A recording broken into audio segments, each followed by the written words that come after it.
Assalamualaikum warahmatullahi wabarakatuh. Selamat siang dewan-dewan dan saudara-saudara sekalian. Nama saya Muhammad Alila Ilham Hariri.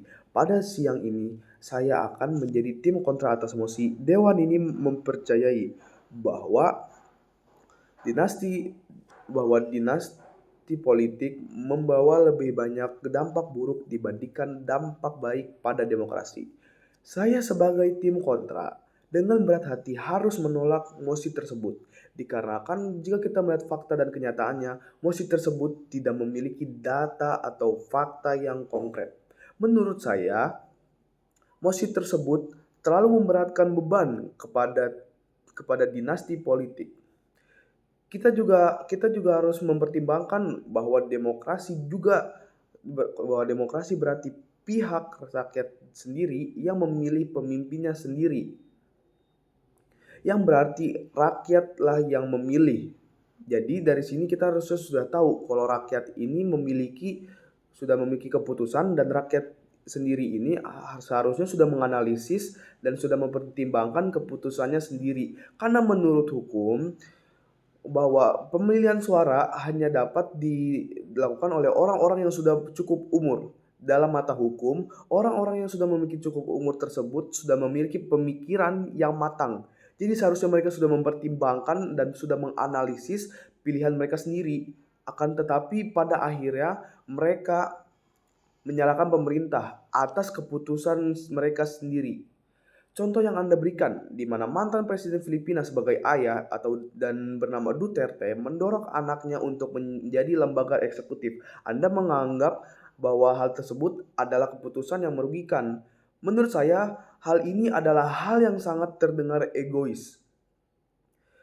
Karena Anda juga menyebut bahwa mereka itu sebagai orang-orang yang haus kuasa. Spekulasi ini sangat mencemari nama baik mereka, yang tentu di mata hukum ini sangat amat salah karena Anda sendiri tidak memiliki bukti atau data yang mendukung spekulasi Anda tersebut. Anda hanya mencemari nama baik mereka.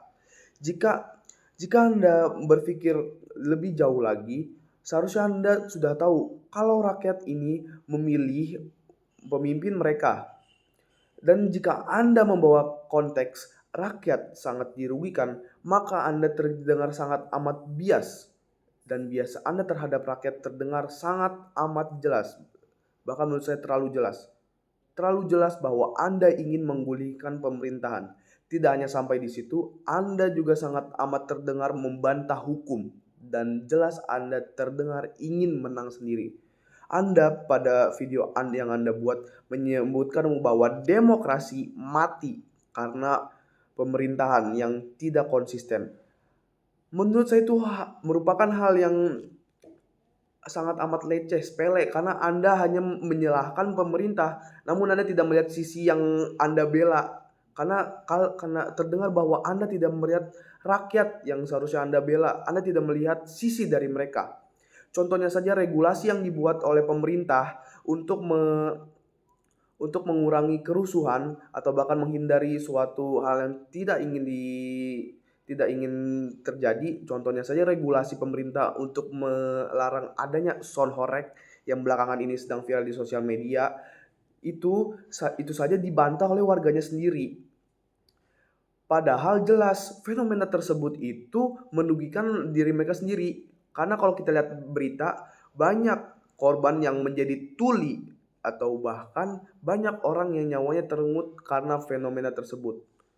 Sudah jelas merugikan, dan pemerintah nih sudah mengeluarkan regulasi kalau ini tuh salah.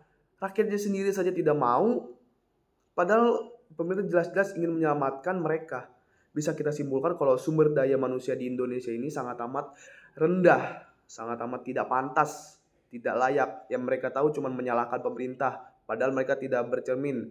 Kalau bahasa keagamaannya, mereka munafik. Bukan hanya itu, data bahwa rakyat Indonesia memiliki sumber daya manusia yang sangat amat lemah adalah bahwa ada berita kalau Indonesia merupakan peringkat nomor 1 negara di Asia dengan minat membaca paling rendah. Kalau kita pelajari lebih jauh, membaca adalah hal dasar untuk memahami, hal dasar untuk belajar. Belajar itu sangat amat krusial karena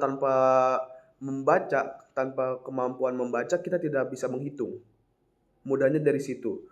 Banyak di luar sana seperti contohnya konten kreator yang udah membuat konten-konten di mana mereka mengetes anak-anak SMA, anak-anak SMK. Mereka mengetes pertanyaan yang sangat amat simpel, yaitu sumber primer itu apa? Mereka saja tidak tahu apa itu sangan, pangan, papan. Mereka tidak tahu itu kebutuhan manusia yang sangat amat mendasar. Mereka banyak juga anak-anak SMA yang sampai sekarang tidak bisa membaca atau sangat terbata-bata saat membaca. Dan kalau kita kembali lagi, kita perlu timbangkan bahwa orang-orang haus kekuasaan yang Anda singgung tersebut sudah pasti memiliki pengalaman politik yang tidak receh, yang tidak sepele.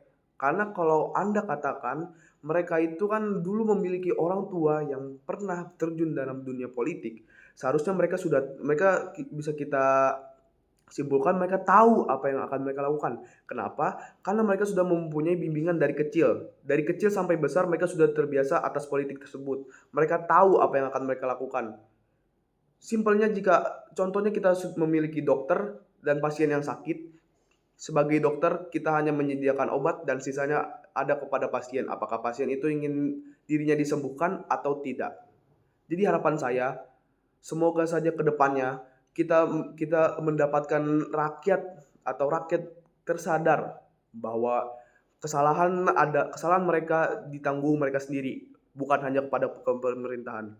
Saya selaku tim kontra sampai sekarang mohon maaf saya tidak bisa menerima statement Anda atau pernyataan Anda tersebut. Maaf sekian, maaf jika ada tutur kata yang salah. Wassalamualaikum warahmatullahi wabarakatuh.